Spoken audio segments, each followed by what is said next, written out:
প্রিয় দর্শক, মধ্যপ্রাচ্যের উপর আজকে অনেকগুলো খবর দিতে চাই। বেশ গুরুত্বপূর্ণ খবর আছে আমাদের হাতে।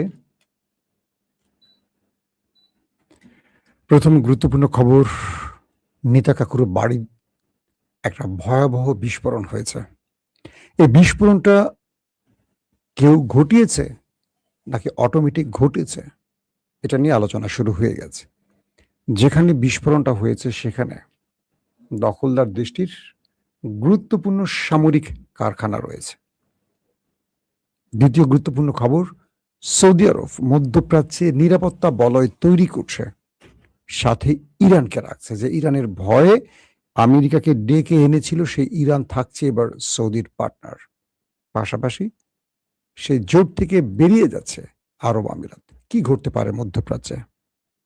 3 নম্বর গুরুত্বপূর্ণ খবর, পাকিস্তান এবার মুসলিম বিশ্বের ঐক্যে একটা কঠিন ভূমিকা পালন করছে। বাংলাদেশ কোন পথে হাঁটতে পারে? চলুন এই খবরগুলো আজকে দেবো, আরো অনেকগুলো খবর আছে। প্রথম যে খবরটি দিয়ে শুরু করতে চাই, দখলদার দেশটির বেইজ সিমাস একটি অঞ্চল, সেখানে গভীর রাতে একটা বিকট শব্দ হলো। সেই বিকট শব্দে কেঁপে উঠল পুরো অঞ্চল। পুরো আকাশ জুড়ে আগুনের কুণ্ডলী দেখা গেল, ধুয়ো উঠল। প্রতিটি জনগণের মধ্যে এক ভয়াবহ আতঙ্ক সৃষ্টি হলো। গণমাধ্যমকে সেখানে যেতে দেয়া হলো না, আশপাশে কোনো মানুষকে যেতে দেয়া হলো না। হঠাৎ করে ইমার্জেন্সি তৈরি করা হলো। এমনভাবে মিডিয়া কন্ট্রোল করা হলো, সঠিক তথ্য যেন কেউ জানতে না পারে। এই বেইজ সিমাসে আসলে কি হতে পারে, এটা নিয়ে অনেক রকম তথ্য আন্তর্জাতিক গণমাধ্যম দিচ্ছে। ঠিক নিউ ইয়র্ক টাইমস তারা বলছে যে কোনো সময় আমেরিকা এবং তার মিত্র ইসরায়েল ইরানে বড়সড় অ্যাটাক করবে। প্রথমে তারা বলছে 7 দিনের মধ্যে, 7 দিন পরে না, 7 দিনের মধ্যে। 7 দিনের মধ্যে মানে আজকে হতে পারে, কালকেও হতে পারে। এর মধ্যে ওই দেশটির মধ্যে এই যে বড় অ্যাটাকটা হলো বা বড় শব্দ বা বিকট আঘাতটা এলো, এটা কিসের? সামরিক বিশ্লেষকরা বলছেন এখানে ওই দেশটির মানে নেতা কাকুর দেশটির রকেট কারখানা আছে, অ্যারোস্পেস, আমরা কি বলি অ্যারো, তাদের যে আকাশ প্রতিরক্ষা ব্যবস্থা অ্যারো, অ্যারো 1, অ্যারো 2, অ্যারো 3 আছে না, সে অ্যারোর মিসাইল বা রকেট তৈরি করা হয় এই অঞ্চলটিতে। ইরানের যে ব্যালিস্টিক মিসাইলগুলো ইসরায়েলে অ্যাটাক করছে, এগুলোকে মোকাবেলা করার জন্য এই অ্যারো ব্যবহার করা হয়। এর ব্যাটারি আছে, এর মিসাইলগুলো আছে এই অঞ্চলে, অর্থাৎ বেইজ সিমাসে। বলা হচ্ছে আরো বেশ কিছু গুরুত্বপূর্ণ সামরিক কারখানা আছে যে স্থানটিতে হামলা হয়েছে, এবং বলা হচ্ছে যে এই অ্যারো কারখানাতেই আক্রমণটা হয়েছে, অ্যারোর আশপাশে না, ওই কারখানাতেই আক্রমণটা হয়েছে বা শব্দটা হয়েছে। ইসরায়েল বলছে যে এটি তাদের একটি নিজেদের প্রোগ্রাম ছিল এবং তারা নিজেরা করেছে। যে শব্দটি পাওয়া গেছে, তারা কোনো একটি পরীক্ষা নিরীক্ষা করছে বলেই শব্দটা এসছে। পাল্টা প্রশ্ন উঠে আসছে এরকম যে যদি ইসরায়েল নিজেরা কোনো পরীক্ষা নিরীক্ষা চালাবে এ অঞ্চলে, তাহলে মানুষকে অগ্রিম সতর্ক করলো না কেন? গণমাধ্যম জানলো না কেন? দিনের বদলে গভীর রাতটাকে বেছে নেওয়া হলো কেন? কেন অগ্রিম সতর্কতা না থাকায় মানুষের মধ্যে আতঙ্ক সৃষ্টি হলো? অনেকগুলো কেন যদি আমরা ডট কানেক্ট করে এক করি, তখন বুঝতে পারবো ইসরায়েল হয়তোবা নিজের দেশের আক্রমণকে বিশ্বকে জানাতে চাচ্ছে না, যাতে তাদের ব্যর্থতা বা দুর্বলতা প্রকাশ পায়। কিছু কিছু মাধ্যম বলছে এই কাজটি ইরান করে থাকতে পারে, অর্থাৎ ইরান ওই দেশটিকে ওয়ার্নিং দিচ্ছে, সতর্ক হও। অথবা ইরান ওই দেশটিকে আক্রমণ করে বোঝাতে চাইছে ইরান যুদ্ধের জন্য ভয় পাচ্ছে না, ইরান তোমাকে আক্রমণ করে দেখাচ্ছে, দেখো তোমাকে আমরা গোনায় ধরছি না। এখন আসলে সঠিক তথ্যটা কি?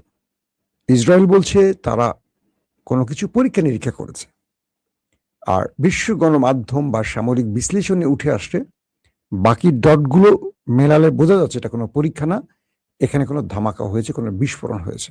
যদি বিস্ফোরণ হয়ে থাকে, সেটা কি ইসরায়েল কোনো কিছু ভুলবশত বিস্ফোরণ ঘটে গেছে ইসরায়েলের ভিতরে, নাকি কেউ সেখানে অ্যাটাক করেছে? এটি হয়তো সময়ের আলোকে আমরা আরো সময় গেলে আমরা বুঝতে পারবো যে কি হতে যাচ্ছে সেখানে।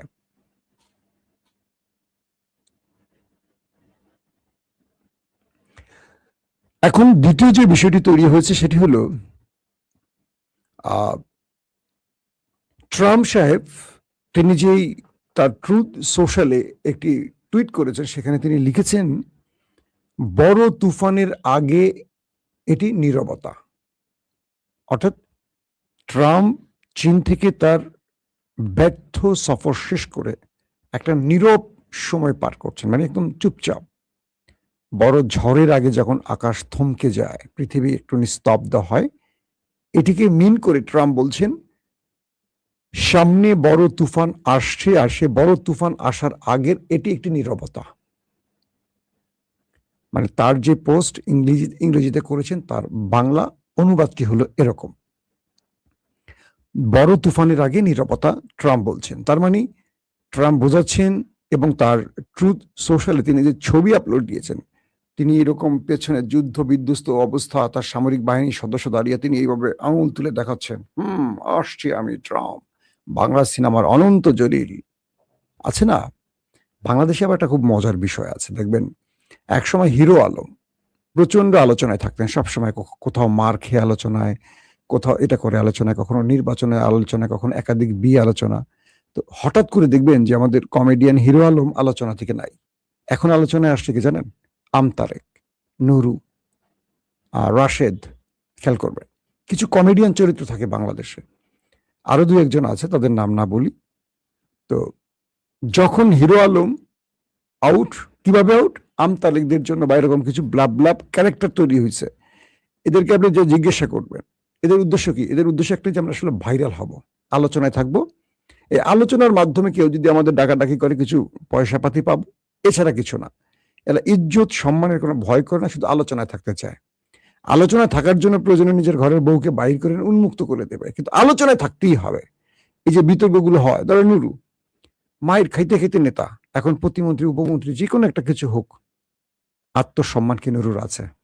কেউ নিজেকে প্রশ্ন, আমি নুরুকে পার্সোনালি পছন্দ করি, আমার সাথে ভালো রিলেশন, ব্যক্তিগত রিলেশন ভালো। কদিন আগেও তার ওয়াইফকে গুলশানের আরং একসাথে, তার বাচ্চা ছিল, ওয়াইফ ছিল, চা খেয়েছি একসাথে আমরা। কিন্তু প্রশ্ন লাগে যে ঢাকা ভার্সিটি একটা মেধাবী ছেলে, কখন কোনটা বলছে, কি করছে, কোনটাকে আলোচনা রাখছে, জুলাইকে কখন টানছে, কখন অবজ্ঞা করছে। এই যে ক্যারেক্টারগুলো, মানুষ এই ক্যারেক্টারগুলোকে শোনে কিন্তু বিশ্বাস করে না। রাজনীতিতে এই ক্যারেক্টারগুলো হারিয়ে যায়। হিরো আলম যেমন হারিয়ে গেছে, এখন নাই, এখন নতুন আলম আসে, আমতারেকরা। এরা কিন্তু কোনো ক্যারেক্টার সমৃদ্ধ ব্যক্তি না। এদেরকে বিএনপি ওন করুক আর জামাত করুক, জ্বালাই করুক, তারা পচে যাবে। পচা জিনিসকে ওন করতে হয় না। পচা জিনিস গন্ধ ছড়ায়, মানে দুর্গন্ধ ছড়ায়, সুবাস ছড়ায় না। আসেন, এটা বিষয় না, চামে চামে একটু আপনাদের বাংলাদেশের খবর দিয়ে দিলাম আর কি, বুঝছেন না? তো এখন যে বিষয়টি তৈরি হয়েছে, ট্রাম্পের এই বক্তব্যে বোঝা যাচ্ছে যে তিনি আসলে আলোচনায় থাকতে চান। তিনি আমাদের হিরো আলমের মতো কখনো এইভাবে ছবি দিচ্ছেন, কখনো বন্দুক হাতে নিয়ে ছবি, কখনো এইভাবে ছবি, কখনো এইভাবে ছবি, মানে ফিল্মের পোস্টারের মতো ডোনাল্ড ট্রাম্প নিজেকে বিশ্বের কাছে প্রকাশ করেন। আবার তার দেশের পাসপোর্টে তার ছবি ঢুকানো হয়েছে, $100 মানে $100 ছবিতে তার ছবি দেওয়া হয়েছে। এই যে পাগলামিগুলো মার্কিন যুক্তরাষ্ট্র দেখছে আর হাসছে, যে আমরা এমন এক প্রেসিডেন্ট পেয়েছি যে বিনোদন দিতে দিতে আমাদের ক্লান্ত করে ফেলছে। তো বলা হচ্ছে যে ইরান এ যাবৎ তার দেশকে যুদ্ধের পর যে পরিমাণ নিরাপত্তা বলয় আটকে রেখেছে, যেমন মার্কিন যতগুলো ড্রোন ঢুকেছিল গোপনে, প্রত্যেকটাকে ভূপাতিত করেছে ইরান। 2টো F-35 ঢুকেছে, একটিকে নাই করে দিয়েছে, একটিকে জরুরি অবতরণ করতে বাধ্য করেছে। একটি রিফুয়েলিং ট্যাঙ্কার ঢুকেছে, ওইটাকে খতম করে দিয়েছে। এরপর রাডার সিস্টেম অফ করে দিয়ে, নেভিগেশন অফ করে দিয়ে হরমুজে ঢোকার চেষ্টা করেছে, পাল্টা অ্যাটাক করে সেই জাহাজগুলোকে ধোলাই দিয়ে আগুন ধরিয়ে দিয়েছে, তারা দ্রুত পালিয়ে গেছে। এই যে কাজগুলো একটার পর একটা হয়েছে, ট্রাম্প তারপরে বলছে বড় তুফান আসছে। বড় তুফানটা কি ট্রাম্প? আপনি তো 40 দিন বড় তুফান দেখিয়েছেন, তারপর আপনি নিজে হাতে পায়ে ধরে পাকিস্তানের যুদ্ধবিরতি ঘটিয়েছেন। তো এই পোস্টার সমৃদ্ধ কথাবার্তা দিয়ে ট্রাম্প আলোচনায় থাকতে চান। তো এই ট্রাম্পকে আমরা হিরো আলম পর্যায়ে দেখতে পাচ্ছি। আসেন, ইরান বলছে যে আমরা শত্রুর প্রত্যেকটি পদক্ষেপ অনুসরণ করছি, ফলো করছি, দেখছি, এবং সেই আলোকে আমাদের ব্যবস্থাগুলো নেওয়া হচ্ছে। আমরা অগ্রিম কিছু বলবো না। শত্রু আক্রমণ করলে তাকে সর্বোচ্চ প্রতিঘাত করার জন্য আমাদের সবকিছু প্রস্তুত আছে, এবং শত্রু জানে না তাদেরকে এবার আমরা কি পাল্টা জবাব দেব। শত্রু আমাদের যা কিছু জানে সেটুকু তো জানে, এমন আরো অনেক কিছু আছে যেগুলো শত্রু জানেই না। সে অজানা বিষয়গুলো এবার শত্রুর বুকে কাঁপন ধরিয়ে দেবে। মানে ইরান এমন কোনো মিসাইল এবার তারা ব্যবহার করবে, এমন কিছু প্রযুক্তি তারা ব্যবহার করবে যেটা আমেরিকা, ইসরায়েল তাদের কল্পনার বাইরে। কে বলছে? এটা ইরান বলছে। আমরাও দেখতে চাই ইরান কথায় বড় হবে না কাজে বড় হবে। ইরান ইতিমধ্যে আমরা বিগত সময় দেখেছি কাজে অনেক কিছু দেখিয়েছে। আগে কথা একটু বেশি বলতো, এখন দেখি কাজটা বেশি করে। মানে মুস্তফা খামেনির যুগে ইরান বড় কিছু করে দেখিয়েছে এবং আমাদের বিশ্বাস অর্জন করেছে, এটা নিয়ে দ্বিমত নেই। মধ্যপ্রাচ্যের সমীকরণ ধীরে ধীরে পাল্টে যাচ্ছে। আরব আমিরাত, ইসরায়েল ভারতকে নিয়ে যে বলয় তৈরি করছে, তাদেরকে নিয়ে ইরান বিরোধী যে ঐক্য তৈরি করছে, তার এগেইনস্টে সৌদি আরব একটা নতুন বলয় তৈরি করছে। অর্থাৎ সৌদি চাচ্ছে একটা টিকসই সমাধান এবং মধ্যপ্রাচ্যের নিরাপত্তা বলয় তৈরি করতে। যে মধ্যপ্রাচ্য ইরানের ভয়ে আমেরিকাকে এনে নিরাপত্তা বলয় তৈরি করেছিল, সে মধ্যপ্রাচ্যের আরবরা বুঝতে পেরেছে ইরানের বিরুদ্ধে আমেরিকা তাদের নিরাপত্তা দিতে যথেষ্ট নয়, বরং ইরানকে শত্রু না বানিয়ে রেখে ইরানকে এখন তাদের বন্ধু বানিয়ে এর সমাধান খোঁজা। খুব গুরুত্বপূর্ণ পয়েন্ট এটি।